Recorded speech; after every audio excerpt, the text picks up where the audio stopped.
Finance Minister Nirmala Sitharaman presented the Union Budget on 31st Jan 2023, where she announced that this year as the International Year of Millets. Sitharaman said that the support will be provided for post-harvest value addition, enhancing domestic consumption and branding millet products nationally and internationally. Earlier, the country had observed 2018 as the National Year of Millets to boost the production of nutrient-rich cereal. So hi everyone, my name is Nikhil Ambikar, currently a second year food technology student at University Institute of Chemotechnology, and in our today's video, I'll be talking about the millets. This year has been named as the International Year of Millets, so we are going to understand about what are the millets, the benefits of the millets and different types of millets that we take the yield of these millets in our country. So let's get started. But the first question, what are the millets? The millets are a group of highly variable small cereal grass widely grown around the world as a cereal crops or grain for fodder and human food. And the millets are the important crops in the semi-arid tropics of Asia and Africa, especially in India and in case of Nigeria, with 97% of millet production in developing countries is there. The crop is favored due to its productivity and the short growing seasons under dry and high temperature conditions. The most widely grown millet is known as the pearl millet, which is an important crop in India and parts of Africa. So what is pearl millet? आपण त्याला मराठीत बाजरी असं म्हणतो, and which is a very important crop in India and parts of Africa. Finger millet, proso millet and foxtail millet are also important crop species, and in the developed world the millets are less important. They think that the millets are not having any significance. For example, in the United States only the proso millet is significant, and it is mostly grown for bird seed. While the millets are indigenous to many parts of the world, it is believed that they had an evolutionary origin in tropical Western Africa, as that is where the greatest number of both wild and cultivated forms exist. Millets have been important food staples in human history, particularly in Asia and Africa. They have been in cultivation in East Asia for last 10,000 years. Sorghum and millet have been important staples in semi-arid tropics of Asia and Africa for centuries. These crops are still the principal sources of energy, protein, vitamins and minerals for millions of the poorest people in these regions. Sorghum and millets are grown in harsh environments where the crops grow and the yield is very poor. They are grown with limited water resources and usually without the application of any fertilizers or any compost or the inputs by a multitude of smallholder farmers in many countries. And the distribution of millets in India is the top most producers of millet, followed by Nigeria for the years 2000 and 2009. In India, 8 millet species such as sorghum, pearl millet, finger millet, foxtail millet, kodo millet, poso millet, barnyard millet and then little millet. Okay, these are the commonly cultivated under the rain-fed conditions. Further, in each of the millet growing areas, at least 4 to 5 species are cultivated either as a primary or allied crop in combination with pulses, oilseeds, spices and condiments. For instance, pearl millet and sorghum are primary crops and allied crops respectively in desert regions of Rajasthan, and in the eastern parts of Rajasthan and in the Gujarat it is totally opposite. Like the sorghum is a primary crop and the pearl millet is an allied crop in Gujarat and eastern Rajasthan. Similarly, sorghum is sown as a major crop in Telangana, Andhra Pradesh, Maharashtra and parts of central India. At the same time,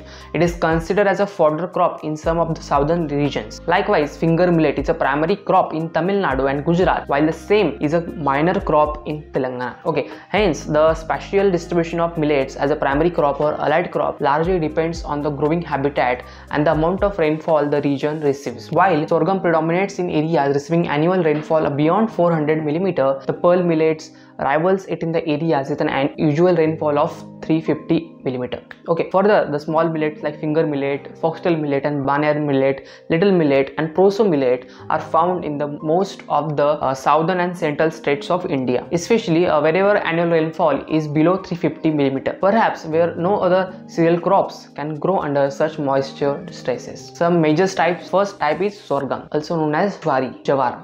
Okay, the sorghum is a warm season crop intolerant of low temperatures but fairly resistant to serious pests and diseases. It is known by a variety of names such as the great millet and guinea corn in West Africa, Asia and parts of the Middle East. Most of the sorghum is produced in North and Central America, South America and Oceania, and it is used as animal feed. The grain consists of necked caropsis made up of pericarp, endosperm and germ. Although there is a huge range of physical diversity, sorghum is classed into 4 groups. The first is grain sorghum, then the forage sorghum, grass sorghum, Sudan sorghums and broom corn. Sorghums are grouped according to the color of the pericarp as well as the presence and the absence of pigmented testa, as well as the pericarp thickness, then the endosperm color, the color of the endosperm, as well as the type of the endosperm, that is, it is normal, hetero, waxy, okay, non-waxy, all those things. The second is finger millet, also called as nasni. Finger millet is a cereal grass grown mostly for its grain. Finger millet is a robust, tufted and annual grass which grows up to 170 cm in height. Okay, and the finger millet is a staple food in many African and South Asian countries. It is also considered a helpful famine crop as it is easily stored for long years. The grain is readily digestible, highly nutritious and versatile, and can be cooked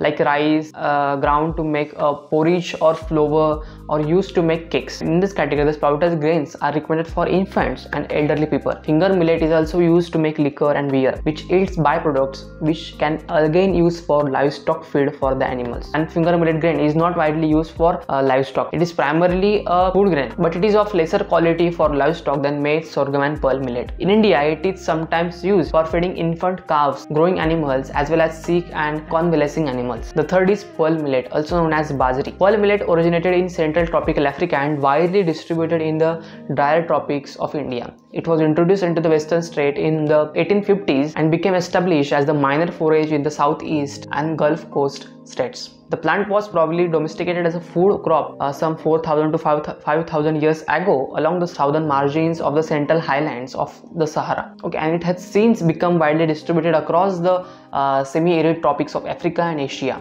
Pearl millet has traditionally been an important grain, forage and store crop primarily in the arid and subtropical regions of many developing countries. As a pearl millet cultivation expands into non-traditional areas in temperate and developed countries, production constraints from diseases are assuming greater importance. Pearl millet is well adapted to growing areas characterized by drought, low soil fertility and high temperature. It performs well in soils with high salinity or even the low pH. Because of its tolerance to difficult growing conditions, it can be grown in areas where other cereals crops such as maize or wheat would not survive. Hence, we consider these millets as the superfoods of the future. There are also more millets that we sow or we take its yield known as the little millet, kodo millet, foxtail millet, also known as Italian millet, then barnyard millet and the proso millet. The health benefits of the millets. Millets have potential health benefits, and epidemiological studies have shown that consumption of millets reduces the risk of heart diseases, protects from diabetes, improves the digestive system, lowers the risk of cancer, detoxifies the body and increases the immunity in respiratory health, increases energy levels and improves muscular and neural system, and are protective against several degenerative diseases such as metabolic syndrome and Parkinson's disease. The important nutrients present in millets include resistant starch, oligosaccharides, lipid, antioxidants such as phenolic acids, amantheramides, flavonoids, ligands and phytosterols. We have made video on phytosterols in the past, you can check out that. And these are the substances which are believed to be responsible for many health benefits to our human body. First is cardiovascular disease. Being rich source of magnesium, millets helps in reducing the blood pressure and the risk of heart stroke, especially in atherosclerosis. Also, the potassium present in millets help us keeping blood pressures low by acting as a vasodilator. What is vasodilator to do? Vaso means veins and dilator means it dilates. So it dilates the veins of our body, providing the more passage for the blood and helps to reduce the cardiovascular risk. Also, the plant ligands present in millets have the ability to convert animal ligands in presence of microflora in the digestive system and protect against certain cancers and heart diseases. The high fiber present in the millet plays a major role in cholesterol lowering, eliminating the LDL cholesterol from the system and increasing the effects of HDL. And in the study, the rats fed with diet of treated starch from barnyard millet had shown to lower blood glucose, serum cholesterol and triglycerides compared with rice and other minor millets. And the finger millets and the proso millet have also shown to lower the significantly concentrations of serum triglycerides than white rice and sorghum fed to the rats. And the finger millet and proso millet may prevent the cardiovascular diseases by reducing the plasma triglycerides in hyperlipidemic rats. The second is diabetes mellitus. Diabetes mellitus is a chronic metabolic disorder characterized by hyperglycemia with alterations in carbohydrates, proteins and lipid metabolism. It is considered as the most common endocrine disorder and results in deficient insulin production, that is the type 1 diabetes, or combined resistance to insulin action and the insulin secretory response, that is the type 2 diabetes. The efficiency of insulin and the glucose receptors in the body is increased by the significant levels of magnesium content present in the millets and help in preventing the diabetes. And the finger millet based diets have shown the lower glycemic response due to high fiber content and also alpha amylase inhibition properties which known to reduce the starch digestibility and absorption in human body. So it reduces the risk of developing diabetes mellitus in our body. Third is gastrointestinal disorders. Regulating digestive processes can increase nutrient retention and reduce chances for more serious gastrointestinal conditions like gastric ulcers or colon cancers. The fiber content in millets helps in eliminating disorders like constipation, excess gas, bloating, and cramping in our stomach. A gluten-free diet primarily plays a major role in affecting food consumption in the grain food group. Replacing cereals like wheat, barley, rye-based foods made from gluten-free grains including rice, corn, sorghum, millet, quinoa, wild rice may help people adhering to gluten-free diet. As millets are gluten-free, they have considerable potential in foods and beverages and can meet the growing demand for gluten-free foods and will be suitable for individuals suffering from celiac disease. The fourth is cancer. Like the millet grains based on literature values are known to be rich in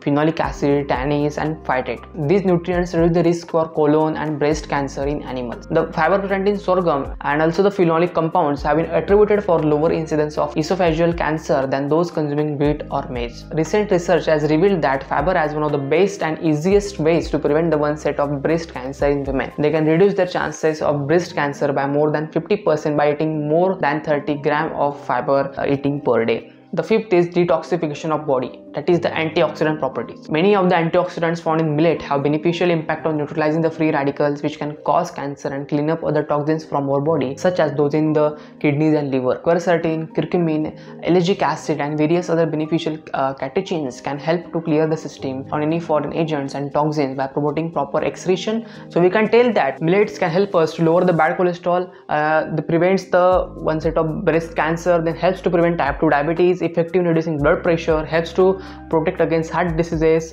also helps in case of respiratory conditions such as asthma, as well as helps to optimize kidney, liver and immune system functions, reduces the risk of gastrointestinal conditions like gastric ulcers or the colon cancer, as well as it also eliminates the constipation, excess gases, bloating and cramping in our stomach. In sum, the millet will remain largely associated with the food security of drought-prone human populations, where there will going to be less rainfall. So in that case, we can grow the millet, because of which we can increase the food security for those people who are suffering from the droughts. And the millets are also providing us major health benefits, as we talked earlier. So if you wanted to live a healthy life, or you can consider eating the millet. In a nutshell, the millet will remain largely associated with the food security of drought-prone human population, and the productivity has lacked, particularly in Africa, because of the severity of this environment and the pressure of human populations on the traditional land extensive fallow systems.